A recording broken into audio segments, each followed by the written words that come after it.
بسم اللہ الرحمن الرحیم۔ اسلامی بندھن میں بندھے بہنوں اور بھائیوں، السلام علیکم۔ آج اسلامی سمپل کی جانب سے قرآن کہانیوں کے سلسلے کا ایک اور خوبصورت قصہ پیش کیا جا رہا ہے۔ آج کا ٹاپک ہے فتح مکہ کی پیش گوئی۔ جو شخص ہتھیار ڈال دے گا اس کے لیے امان ہے، جو شخص اپنا دروازہ بند کر لے گا اس کے لیے امان ہے، جو کعبہ میں داخل ہو جائے گا اس کے لیے امان ہے۔ ناظرین، یہ وہ الفاظ ہیں، یہ وہ سنہری الفاظ ہیں جو فتح مکہ کے بعد تاجدار دو عالم صلی اللہ علیہ وآلہ وسلم نے مکہ کی سرزمین میں قدم رکھتے ہی پہلا فرمان شاہی جاری فرمایا، اور اس کے الفاظ بلکہ لفظ لفظ میں رحمتوں کے دریا موجیں مار رہے ہیں۔ ناظرین، چلتے ہیں قصے کی طرف۔ ہجرت کے وقت انتہائی رنجیدگی کے عالم میں حضور تاجدار عالم صلی اللہ علیہ وآلہ وسلم نے اپنے یار غار صدیق جان نثار رضی اللہ تعالیٰ عنہ کو ساتھ لے کر رات کی تاریکی میں مکہ سے ہجرت فرما کر اپنے وطن عزیز کو خیر باد کہہ دیا تھا، اور مکہ سے نکلتے وقت خدا کے مقدس گھر خانہ کعبہ پر ایک حسرت بری نگاہ ڈال کر یہ فرماتے ہوئے مدینہ روانہ ہوئے تھے کہ اے مکہ، خدا کی قسم، تو میری نگاہ محبت میں تمام دنیا کے شہروں سے زیادہ پیارا ہے۔ اگر میری قوم مجھے نہ نکالتی تو میں ہرگز تجھے نہ چھوڑتا۔ اس وقت کسی کو یہ خیال بھی نہیں ہو سکتا تھا کہ مکہ کو اس بے سر و سامانی میں خیر باد کہنے والا صرف 8 ہی برس بعد ایک فاتح اعظم کی شان و شوکت کے ساتھ اسی شہر مکہ میں نزول اجلال فرمائے گا اور کعبۃ اللہ میں داخل ہو کر اپنے سجدوں کے جمال و جلال سے خدا کے مقدس گھر کی عظمت و سرفراز فرمائے گا۔ لیکن ہوا یہ کہ اہل مکہ نے صلح حدیبیہ کے معاہدے کو توڑ ڈالا اور صلح نامہ سے غداری کر کے عہد شکنی کے مرتکب ہو گئے کہ حضور صلی اللہ علیہ وآلہ وسلم کے حلیف بنو خزاعہ کو مکہ والوں نے بے دردی کے ساتھ قتل کر دیا۔ بیچارے بنو خزاعہ اس ظالمانہ حملے کی تاب نہ لا کر حرم کعبہ میں پناہ لینے کے لیے بھاگے تو ان درندہ صفت انسانوں نے حرم الہی کے احترام کو بھی خاک میں ملا دیا اور حرم کعبہ میں بھی ظالمانہ طور پر بنو خزاعہ کا خون بہایا۔ اس حملہ میں بنو خزاعہ کے 30 آدمی قتل ہو گئے۔ اس طرح اہل مکہ نے اپنی اس حرکت سے حدیبیہ کے معاہدے کو توڑ ڈالا اور یہی فتح مکہ کی تمہید ہوئی۔ چنانچہ 10 رمضان 8 ہجری کو رسول اللہ صلی اللہ علیہ وآلہ وسلم مدینہ سے 10,000 کا لشکر پر انوار ساتھ لے کر مکہ کی طرف روانہ ہو گئے۔ مدینہ سے چلتے وقت حضور صلی اللہ علیہ وآلہ وسلم اور تمام صحابہ کرام روزہ دار تھے، لیکن جب آپ مقام قدید میں پہنچے تو پانی مانگا اور اپنی سواری پر بیٹھے ہوئے پورے لشکر کو دکھا کر آپ نے پانی نوش فرمایا اور سب کو روزہ چھوڑ دینے کا حکم فرمایا۔ چنانچہ آپ اور آپ کے اصحاب نے سفر اور جہاد میں ہونے کی وجہ سے روزہ رکھنا موقوف کر دیا۔ بخاری میں ہے یہ واقعہ جلد نمبر 2 صفحہ 613 میں۔ غرض یہ کہ فاتحانہ شان و شوکت کے ساتھ بانی کعبہ کے جانشین حضور رحمت للعالمین صلی اللہ علیہ وآلہ وسلم نے سرزمین مکہ میں نزول اجلال فرمایا اور حکم دیا کہ میرا جھنڈا مقام حجون کے پاس گاڑا جائے، اور حضرت خالد بن ولید رضی اللہ تعالیٰ عنہ کے نام فرمان جاری کر دیا کہ وہ فوجوں کے ساتھ مکہ کے بالائی حصہ یعنی غدہ کی طرف سے مکہ داخل ہوں۔ بخاری جلد 2 صفحہ 613۔ اور مکہ میں داخل ہو کر وہی سنہری الفاظ ارشاد فرمائے، یعنی جو شخص ہتھیار ڈال دے گا اس کے لیے امان ہے، جو شخص اپنا دروازہ بند کر لے گا اس کے لیے امان ہے، جو کعبہ میں داخل ہو جائے گا اس کے لیے امان ہے۔ ناظرین، اس موقع پر حضرت عباس رضی اللہ تعالیٰ عنہ نے عرض کیا کہ یا رسول اللہ صلی اللہ علیہ وآلہ وسلم، ابو سفیان ایک فخر پسند آدمی ہے، آپ اس کے لیے کوئی ایسی امتیازی بات فرما دیجئے کہ اس کا سر فخر سے اونچا ہو جائے۔ تو آپ نے فرمایا کہ ابو سفیان کے گھر میں داخل ہو جائے گا جو اس کے لیے بھی امان ہے۔ حضرت صلی اللہ علیہ وآلہ وسلم جب فاتحانہ حیثیت سے مکہ میں داخل ہونے لگے تو آپ اپنی اونٹنی قصوہ پر سوار تھے اور آپ ایک سیاہ رنگ کا عمامہ باندھے ہوئے تھے، اور بخاری میں ہے آپ کے سر پر مغفر تھا۔ آپ صلی اللہ علیہ وآلہ وسلم کے ایک جناب حضرت ابو بکر صدیق رضی اللہ تعالیٰ عنہ اور دوسری طرف اسید بن خضیر رضی اللہ تعالیٰ عنہ تھے، اور آپ کے چاروں طرف جوش بھرا ہوا ہتھیاروں میں ڈوبا ہوا لشکر موجود تھا۔ اس شاہانہ جلوس کے جاہو جلال کے باوجود شہنشاہ رسالت کی شان تواضع کا یہ عالم تھا کہ آپ سورہ فتح کی تلاوت فرماتے ہوئے اس طرح سر جھکائے ہوئے اونٹنی پر بیٹھے ہوئے تھے کہ آپ کا سر اونٹنی کے پالان سے لگ جاتا تھا۔ بیت اللہ میں داخلہ کیسے ہوا؟ ناظرین، پھر آپ اپنی اونٹنی پر سوار ہو کر اور حضرت اسامہ بن زید کو اونٹنی کے پیچھے بٹھا کر مسجد حرام کی طرف روانہ ہوئے، اور حضرت بلال رضی اللہ تعالیٰ عنہ اور عثمان بن طلحہ کعبہ کے کلید بردار بھی آپ کے ساتھ تھے۔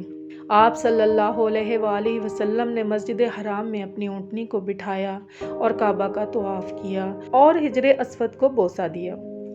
ناظرین، کعبہ کے اندرون حصار 360 بتوں کی قطار تھی۔ آپ خود بنفس نفیس ایک چھڑی لے کر کھڑے ہو گئے اور ان بتوں کو چھڑی کی نوک سے ٹھونکے مار مار کر گراتے جا رہے تھے، یعنی کہ ٹھوک ٹھوک کر گراتے جا رہے تھے، یعنی حق آ گیا اور باطل مٹ گیا، اور باطل مٹنے کی ہی چیز تھی۔ پھر ان بتوں کو جو عین کعبہ کے اندر تھے، اور آپ نے ان سب کو نکالنے کا حکم فرمایا۔ جب تمام بتوں سے کعبہ پاک ہو گیا تو آپ اپنے ساتھ اسامہ بن زید اور حضرت بلال رضی اللہ تعالیٰ عنہما اور عثمان بن طلحہ حجبی کو ساتھ لے کر خانہ کعبہ کے اندر تشریف لے گئے اور تمام گوشوں میں تکبیر پڑھی اور 2 رکعت نماز بھی پڑھی۔ بخاری جلد 1 صفحہ 218 اور بخاری جلد 2 صفحہ 614۔ ناظرین، جب حضور پاک صلی اللہ علیہ وآلہ وسلم کعبہ مقدسہ کے اندر سے باہر نکلے تو عثمان بن طلحہ کو بلا کر کعبہ کی کنجی ان کے ہاتھ میں عطا فرمائی اور ارشاد فرمایا، لو، یہ کنجی ہمیشہ ہمیشہ کے لیے تم لوگوں میں رہے گی۔ یہ کنجی تم سے وہی چھینے گا جو ظالم ہوگا۔ اسلامی بندھن میں بندھے بہنوں اور بھائیوں، اس کے بعد حرم الہی میں آپ نے سب سے پہلا دربار عام منعقد فرمایا، جس میں افواج اسلام کے علاوہ ہزاروں مشرکین کے عوام و خواص کا ایک زبردست اجتماع تھا۔ اس دربار میں آپ نے ایک خطبہ دیا اور پھر اہل مکہ کو مخاطب کر کے آپ صلی اللہ علیہ وآلہ وسلم نے فرمایا کہ بولو، تم کو معلوم ہے کہ آج میں تم سے کیا معاملہ کرنے والا ہوں؟ اس دہشت انگیز اور خوفناک سوال سے تمام مجرمین حواس باختہ ہو کر کانپ اٹھے، لیکن جبین رحمت کے پیغمبرانہ تیور کو دیکھ کر سب یک زبان ہو کر بولے، آپ کرم والے بھائی ہیں اور کرم والے باپ کے بیٹے ہیں۔ یہ سن کر فاتح مکہ صلی اللہ علیہ وآلہ وسلم نے اپنے کریمانہ لہجے میں ارشاد فرمایا، آج تم پر کوئی ملامت نہیں ہے، جاؤ، تم سب آزاد ہو۔ بالکل غیر متوقع طور پر ایک دم اچانک یہ فرمان سن کر سب مجرموں کی آنکھیں فرط ندامت سے اشکبار ہو گئیں اور کفار کی زبانوں پر لا الہ الا اللہ محمد الرسول اللہ کے نعروں سے حرم کعبہ کے در و دیوار پر بارش انوار ہونے لگی۔ مجرموں کی نظر میں ناگہاں ایک عجیب انقلاب برپا ہو گیا کہ سما ہی بدل گیا، فضا ہی پلٹ گئی، اور ایک دم ایسا محسوس ہونے لگا کہ جہاں تاریک تھا ظلمت کدا تھا، سخت کالا تھا، کوئی پردے سے کیا نکلا کہ گھر گھر میں اجالا تھا۔ ناظرین، فتح مکہ کی تاریخ میں بڑا اختلاف ہے کہ مکہ مکرمہ کون سی تاریخ میں فتح ہوا۔ امام بہقی نے 13 رمضان، امام مسلم نے 16 رمضان، امام احمد نے 18 رمضان بتایا، مگر محمد بن اسحاق نے اپنے مشائخ کی ایک جماعت سے روایت کرتے ہوئے فرمایا کہ 20 رمضان 8 ہجری کو مکہ فتح ہوا۔ واللہ تعالی عالم۔ فتح مکہ کی پیشین گوئیاں اور بشارتیں قرآن کریم کی چند آیتوں میں مذکور ہیں، ان میں سے سورہ نصر میں بھی ہے۔ چنانچہ خداوند کریم نے ارشاد فرمایا، سورہ نصر پارہ 30، جب اللہ کی مدد اور فتح مکہ آ جائے اور اسے محبوب صلی اللہ علیہ وآلہ وسلم آپ دیکھ لیں کہ لوگ اللہ کے دین میں فوج در فوج داخل ہو رہے ہیں، تو آپ اپنے رب کی ثنا کرتے ہوئے اس کی پاکی بیان کریں اور اس سے بخشش طلب کریں، بے شک وہ بہت توبہ قبول فرمانے والا ہے۔ ناظرین، ہمیں فتح مکہ کے واقعہ سے یہ سبق ملتا ہے کہ حضور رحمت للعالمین صلی اللہ علیہ وآلہ وسلم نے اس موقع پر عفو و درگزر اور رحم و کرم کا جو اعلان فرمایا، تاریخ عالم میں کسی فاتح کی زندگی میں اس کی مثال نہیں مل سکتی۔ غور فرمائیں کہ اشراف قریش کے ان ظالموں اور جفاکاروں میں وہ لوگ بھی تھے جو بارہا آپ پر پتھروں کی بارش کر چکے تھے، وہ خونخوار بھی تھے، چنانچہ بارہا آپ پر قاتلانہ حملے کیے تھے، وہ بے رحم و بے درد تھے جنہوں نے آپ کے دندان مبارک کو شہید اور آپ کے چہرہ مبارک کو لہولہان کر ڈالا تھا۔ وہ اوباش بھی تھے جو برس تک اپنی بہتان تراشیوں اور شرمناک گالیوں سے آپ کے قلب مبارک کو زخمی کر چکے تھے۔ وہ ظلم و ستم کے مجسمے اور پاپ کے پتلے بھی تھے جنہوں نے آپ کی صاحبزادی حضرت زینب رضی اللہ تعالیٰ عنہا کو نیزہ مار کر اونٹ سے گرا دیا تھا۔ وہ جفاکار خونخوار بھی تھے جن کے جارحانہ حملوں اور ظالمانہ یلغار سے بار بار مدینہ کے در و دیوار ہل چکے تھے۔ وہ ستمگر بھی تھے جنہوں نے حضور صلی اللہ علیہ وسلم کے پیارے چچا حضرت حمزہ رضی اللہ تعالیٰ عنہ کو قتل کیا اور ان کی ناک کان کاٹنے والے، ان کی آنکھیں پھوڑنے والے، ان کا جگر چبانے والے بھی اس مجمع میں موجود تھے۔ وہ بے رحم تھے جنہوں نے شمع نبوت کے جانثاروں پروانوں حضرت بلال، حضرت صہیب، حضرت عمار، حضرت خباب، حضرت خبیب، حضرت زید بن دشنہ رضی اللہ تعالیٰ عنہ کو رسیوں سے باندھ باندھ کر کوڑے مار مار کر جلتی ریتوں پر لٹایا تھا، کسی کو آگ کے دہکتے ہوئے کوئلوں پر سلایا تھا، کسی کو سولی پر لٹکا کر شہید کر دیا تھا۔ یہ تمام جور و جفا اور ظلم و ستم گری کے پیکر جن کے جسم کے رونگٹے رونگٹے اور بدن کے بال بال ظلم و عدوان اور سرکشی و طغیان کے وبال سے شرمناک مظالم اور خوفناک جرموں کے پہاڑ بن چکے تھے، آج سب کے سب 10-12 ہزار مہاجرین و انصار کے لشکر کی حراست میں مجرم بنے ہوئے کھڑے کانپ رہے تھے اور اپنے دلوں میں یہ سوچ رہے تھے کہ شاید آج ہماری لاشوں کو کتوں سے نچوا کر ہماری بوٹیاں چیلوں اور کووں کو کھلا دی جائیں گی اور انصار و مہاجرین کی غضبناک فوجیں ہمارے بچوں کو خاک و خون میں ملا کر ہماری نسلوں کو نیست و نابود کر ڈالیں گی اور ہماری بستیوں کو تخت و تاراج کرنے، تہس نہس کرنے لگیں گی، مگر ان سب مجرمین کو رحمت للعالمین نے یہ کہہ کر معاف کر دیا کہ انتقام تو کیسا، بدلہ تو کہاں کا، آج تم پر کوئی ملامت بھی نہیں۔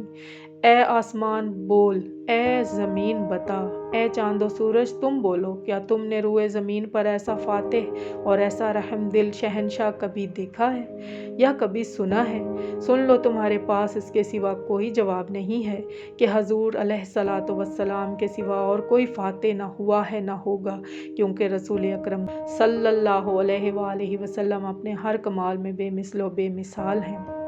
مسلمان بہن بھائیوں، یہ ہے ہمارے حضور صلی اللہ علیہ وآلہ وسلم کا اسوہ حسنہ اور سیرت مبارکہ، لہٰذا ہم مسلمانوں پر لازم ہے کہ اپنے پیارے رسول کے اسوہ حسنہ اور سیرت مقدسہ پر عمل کرتے ہوئے اپنے دشمنوں سے بدلہ اور انتقام لینے کا جذبہ اپنے دل سے نکال کر اپنے دشمنوں کو درگزر کرنے اور معاف کر دینے کی کوشش کریں۔ یہ ہمارے رسول اکرم صلی اللہ علیہ وآلہ وسلم کی سنت بھی ہے اور یہی امامت کے لیے حضور صلی اللہ علیہ وآلہ وسلم کی تعلیم بھی ہے۔ جیسا کہ آپ اکثر پڑھ چکے ہوں گے کہ جو تم سے تعلق کاٹے تم اس سے میل ملاپ رکھو، اور جو تم پر ظلم کرے اس کو معاف کر دیا کرو، اور جو تمہارے ساتھ بد سلوکی کرے تم اس کے ساتھ احسان اور اچھا سلوک کرو۔ اور قرآن مجید میں بھی عفو اور دشمنوں سے درگزر کر دینے والوں کے بڑے بڑے درجات و مراتب بیان کیے گئے ہیں۔ ارشاد ربانی ہے کہ لوگوں کی خطاؤں کو معاف کر دینے والے اللہ تعالیٰ کے محبوب بندے ہیں اور بڑے درجات والے ہیں۔ خداوند کریم ہر مسلمان کو رسول اکرم صلی اللہ علیہ وآلہ وسلم کے اسوہ حسنہ اور سیرت مبارکہ پر عمل کرنے کی توفیق عطا فرمائے، آمین یا رب العالمین۔ ناظرین، یہ تھا ہمارا آج کا قرآن کہانی کا ایک نیا خوبصورت قصہ، خوبصورت ترین قصہ، جو کہ تھا فتح مکہ کے بارے میں، اور جس میں ذکر تھا ہمارے پیارے آقا حضرت محمد صلی اللہ علیہ وآلہ وسلم کے اسوہ کا۔ ناظرین، انشاءاللہ تعالیٰ آپ کو یہ واقعہ پسند آیا ہوگا، جس میں قرآن مجید میں اللہ تعالیٰ نے فتح مکہ کی پیشین گوئی کی ہے۔ اجازت دیجیے، اللہ حافظ، السلام علیکم ورحمۃ اللہ وبرکاتہ۔